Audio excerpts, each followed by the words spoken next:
Friends, my YouTube channel में आप सभी लोगों का स्वागत है। आई होप कि आप सभी लोग अच्छे होंगे। आज हमारा most important point of cell organism यानी कि कोशिका के अंदर पाए जाने वाले कोशिकाओं का मोस्ट इम्पोर्टेंट टॉपिक है। यानी कि हमारी पार्ट नंबर फर्स्ट में हम लोगों ने सेल के बारे में पढ़ा था। पार्ट नंबर 2 में हम लोगों ने सेल यानी कि टाइप्स ऑफ सेल यानी कि कोशिका के प्रकार के बारे में पढ़ा था। पार्ट नंबर 3 में हम कोशिकांग यानी कि कोशिका के अंदर पाए जाने वाले कोशिकांग के बारे में पढ़ेंगे। यानी कि पार्ट नंबर 3 में है न्यूक्लियस, यानी कि न्यूक्लियस का मतलब होता है केंद्रक। ठीक है, न्यूक्लियस को हिंदी में केंद्रक कहा जाता है। और केंद्रक की जो खोज की थी सर्वप्रथम डिस्कवरी बाई रॉबर्ट ब्राउन 1831 में आर्किड की कोशिका में की थी। यानी कि केंद्रक की सर्वप्रथम खोज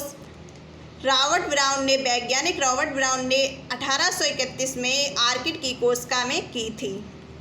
नेक्स्ट पॉइंट है ब्रेन ऑफ सेल। यानी कि ब्रेन ऑफ सेल किसे कहा जाता है? तो न्यूक्लियस को कहा जाता है। यानी कि कोशिका का मस्तिष्क किसे कहा जाता है? न्यूक्लियस को कहा जाता है।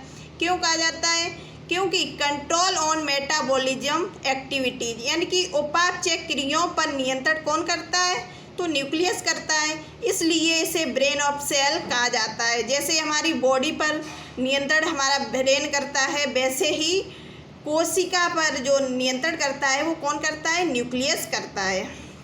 इसलिए ब्रेन ऑफ सेल किसे कहा जाता है? न्यूक्लियस को कहा जाता है।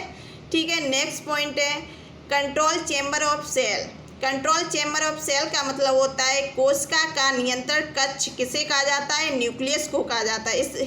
ये brain of cell, control chamber of cell, ये उपनाम है न्यूक्लियस के। ठीक है, control chamber of cell nucleus को क्यों कहा जाता है? क्योंकि कंट्रोल ऑफ हेरिडेटरी कैरेक्टर्स यानी कि आनुवांशिकी यानी कि वंशागत लक्षणों पर जो नियंत्रण करता है, वंशागत लक्षणों का नियंत्रण न्यूक्लियस करता है, इसलिए इसे कंट्रोल चेंबर ऑफ सेल भी कहा जाता है। नेक्स्ट पॉइंट है nucleus found in the cell control the genetic function. यानी कि कोशिका में जो केंद्रक पाया जाता है, न्यूक्लियस पाया जाता है, वो आनुवांशिकी कार्यों का भी नियंत्रण करता है। नेक्स्ट पॉइंट है the nucleus is responsible for sale division. यानी कि न्यूक्लियस केंद्रक जो होता है वो कोशिका विभाजन के लिए रिस्पॉन्सिबल यानी कि उत्तरदायी होता है।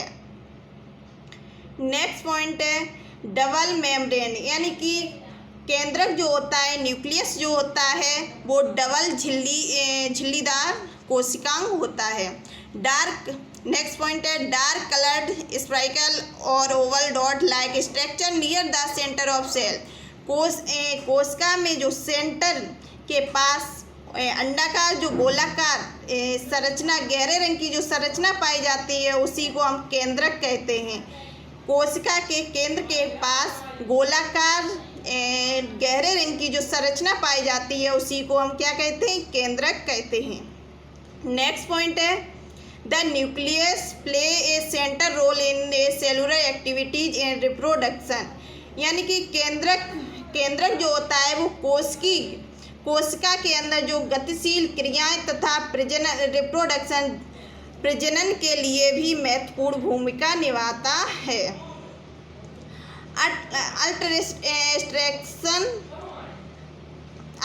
स्ट्रक्चर ऑफ न्यूक्लियस यानी कि केंद्रक की परासंरचना। न्यूक्लियस मेम्ब्रेन, इसके जो भाग होते हैं न्यूक्लियस के केंद्रक के, वो 4 होते हैं। न्यूक्लियर मेम्ब्रेन, न्यूक्लियोप्लाज्म, न्यूक्लियोलस और क्रोमैटिन। न्यूक्लियर मेम्ब्रेन का मतलब होता है केंद्र की झिल्ली, न्यूक्लियोप्लाज्म केंद्रक द्रव, न्यूक्लियोलस केंद्र का, क्रोमैटिन धागे नुमा संरचना। ठीक है, जो कोशिका विभाजन यानी कि सेल डिवीजन के बाद गुणसूत्र का निर्माण करते हैं।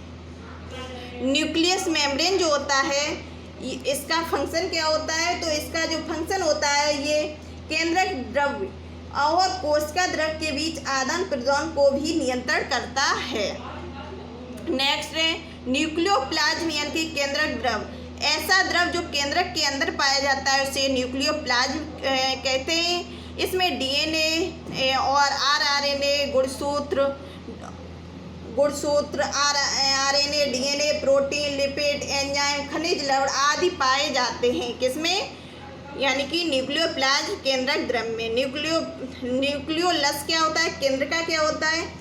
तो केंद्रका जो होते हैं बड़ा, यानी कि बड़ी संरचना होती है, बड़ी गोलाकार जो संरचना होती है केंद्रक के अंदर, उसी को हम केंद्रका कहते हैं। और ये इस केंद्रका के निर्माण के लिए कैल्शियम Ca2 पॉजिटिव आयन अति आवश्यक होता है। क्रोमेटिन यानी कि धागेनुमा संरचना होती है। क्रोमेटिन क्या होती है? धागेनुमा संरचना होती है, ठीक है। और ये तंतु मोटे जो होते हैं संरचना धारण करने पर ये जो सेल डिवीजन के बाद गुणसूत्र का निर्माण करते हैं, ठीक है। छोटा सा टॉपिक था न्यूक्लियस के बारे में।